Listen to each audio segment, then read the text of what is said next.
So you're probably wondering, am I team Devi or am I team Paxton? Well, there's only one correct answer here, and that is team.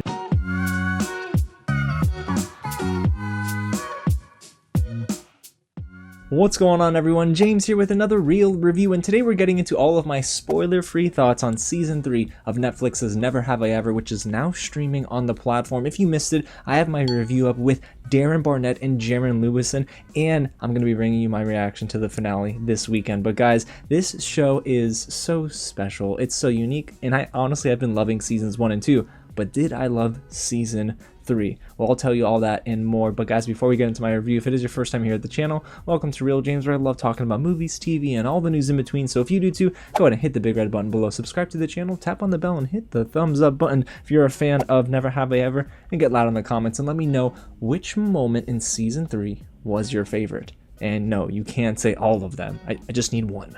And a huge thank you to Netflix for giving me the chance to watch all 10 episodes early for this review. Now, if you don't know much about the show, let's get into it now. It's created by Mindy, Kaling, and Lang Fisher, and it's starring Maitreyi, Ramakrishnan, Darren, Barnet, Jaren Lewison, and Poorna, Jagannathan. Season 3 is all about Devi's junior year in high school, which includes ups, downs, and all-arounds when it comes to her studies, friends, and relationships, including a new boy named Des. This show is again something special. I love it. The coming of age mixed with teen drama just really works for me, and the writing is so effortlessly funny, and it just really has been hitting for me for the past 2 seasons. But you know, we're here to talk about season 3, number 3. So let's get into what I liked a lot about season 3, and it begins with this. It really is just more of what I love about this show. Like I just mentioned, it does a good job at mixing and blending the coming-of-age teen drama vibes with the hearty dosage of effective comedy. The writing is sharp, and actually, I do think the show, in general, is always trending towards a more mature tone, because as they go through high school, the more mature they'll get. But here in Season 3, I noticed this is probably the most mature season yet, and it actually opens on a topic that is mature. But Never Have I Ever would not work without this amazing cast and group of characters, so I want to dive into some of my favorite characters this season.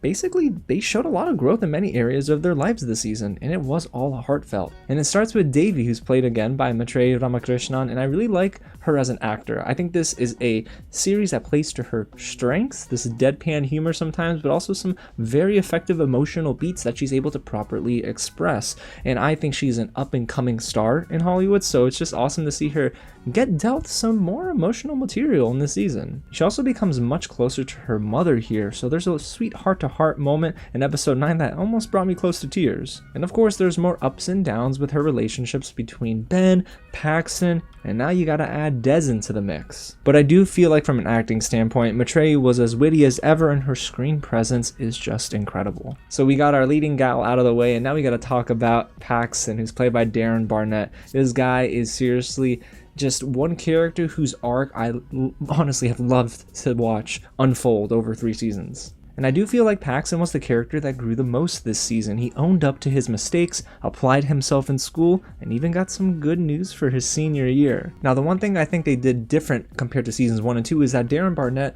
was not really on screen as much, especially as we get into the second half of the season. It just feels like the character of Paxton disappears a little bit. But whenever he was on screen in the beginning and the last chunk of this season, he instantly clicked with his co-stars. And I do appreciate the writing for this character again, because they've fully deconstructed the stereotype of being a high school jock. And yes, Darren Barnet does kind of talk about his character and how he relates and can play this character in my interview, so shameless plug. Anyway, let's move on to Ben Gross, played by Jaren Lewison. I know there are a lot of Ben fans out there, and you know what, guys, Jaren Lewison in this season just blew me away at times. His chemistry with everyone is actually pretty excellent, but when he's solo, I think that's when he's at his best almost in the season. We get a Ben-centric episode, and I think it was the best one yet. Seriously, episode 6 might be my favorite episode this season, but I honestly think he did most of his growing this season apart from Devi and apart from Paxton and a lot of his friends. It was really cool. It was really interesting, honestly, to see this character progress this season. And Jaren Lewison really does stun me at times with how he's able to switch from being a hardened classmate to a soft, gentle teen who is simply in love with Devi and wants to be loved by his family. I know, Devi fans, you're probably freaking out. What does he mean by that? I can't spoil anything, but maybe we can talk about it in the comments.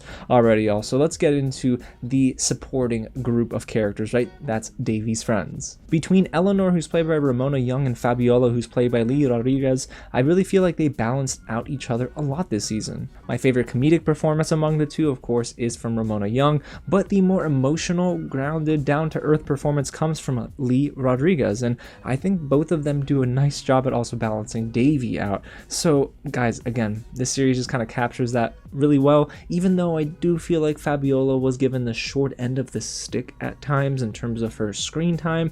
I don't know what happened there, but you can tell she was a little bit distant when it came to the focus on the group itself. And you know what, guys? Shout out to Principal Grubbs. Man, Coco Brown just delivered in spades this season. She had me cackling. Some of the best and most hilarious moments in this season came way of Principal Grubbs. I mean, gosh, the comedic timing is excellent, and I loved it. I'm so glad they gave her much more shine this season. And there were plenty of OMG moments this season, you guys. Seriously, there were moments where I had my hands on my head like this, hands on my face like this, and I was kind of nervous at times like this. And I love that this season, again, it got those emotions out of me, so it was effective writing in that area.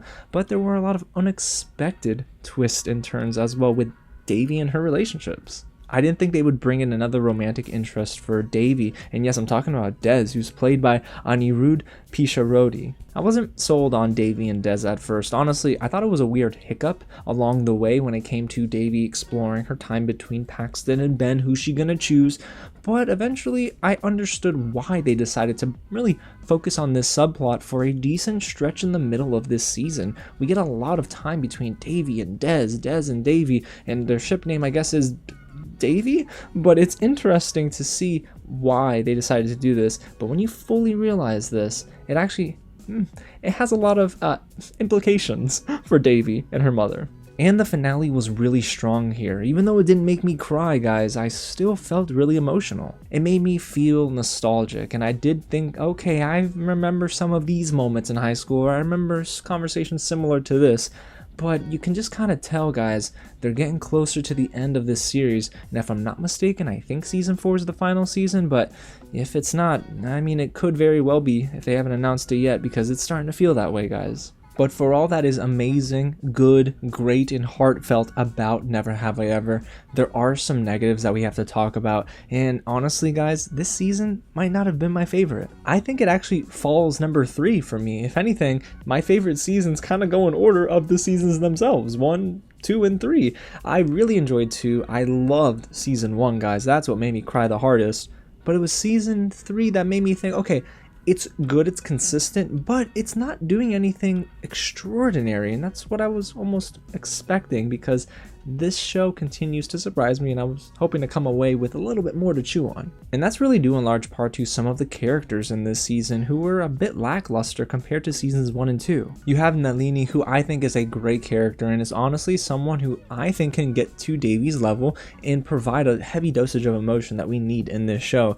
But for the most part, the writers kind of went away from Nalini for a while in the season. And this isn't to say that Poorna Jagannathan isn't a good actress. I think she's amazing, and she did chew up scenes whenever she was given time, but it is really the writing for her character that was disappointing. We see her share a lot of screen time with Raya, a new friend played by Saru Blue, and I've recognized her from To All the Boys I Loved, so I think that she's a good actor. She's displayed that before. It's just their story, their subplot, it didn't really fit, and if anything, it felt a little distracting from the overall plot. Their moments together were forgettable, unfortunately, and speaking of forgettable, I thought this show didn't do the greatest job with Kamala this season, who's played by Richa Morjani. She's a really good actress, and I love how in seasons 1 and 2 she was able to balance between humor and emotion, and honestly, at times, or more often than not, I could relate to this character quite a bit. But in season 3, I don't know why they decided to focus more on Nalini and her friend Raya versus Kamala and Manish. I don't know why they did that, because honestly, Kamala's storyline had potential to be one of the stronger ones of the season. And then you have Anissa, another character who I actually think is, well, I'm not gonna lie, in season 2, I was not really on board, but by the end of season 2, I was like, heck yeah, Anissa's cool. And in season 3, started off that way, but unfortunately, they really veered away from Anissa. In the first half, I do think that Megan Suri gets a lot of time to really just display her acting and show us why she really does deserve to have a lot of moments with Fabiola and different characters in this show. And I'm not gonna lie, guys, unfortunately by the end of season 3 there wasn't much of an impact left with this character. They definitely sidelined her, and I do think that she was, by the strictest of definitions, a supporting character this season. And the last negative note that I have here is that the stakes of this season weren't felt as much as in previous seasons. And I ain't talking about steaks that you can cook medium well or medium rare. I'm talking about the implications, the weight emotionally of this season. It was there at times, but I do feel like there were some moments they were building up to that they never really capitalized on, and they sort of rushed through. Our characters really were finding themselves in certain situations that didn't hit as hard at times, like with Paxton awaiting his college acceptance results.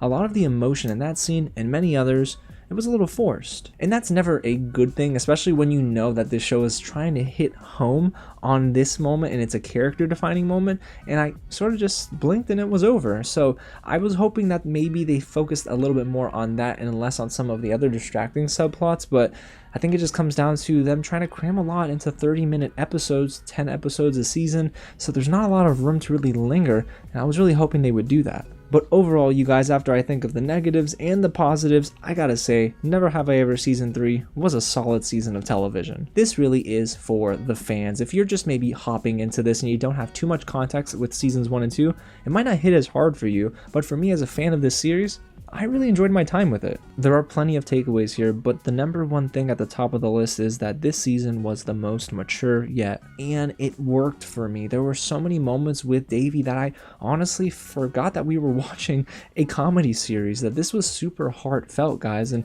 I love that this show really dives into the complex natures of our characters on their own. They are growing on their own, not together, and that's interesting to me. But then eventually when they get together, I'm not going to say who, you start to think, oh, here we go, season 4 about to be crazy. I just wish that at times they maybe honed in on the more emotional moments and let them linger and breathe, but too often did they sort of rush through things, which again lowered the stakes of this season. Now, is that to say I didn't like season 3? Absolutely not. This is a solid like B+ for me, guys.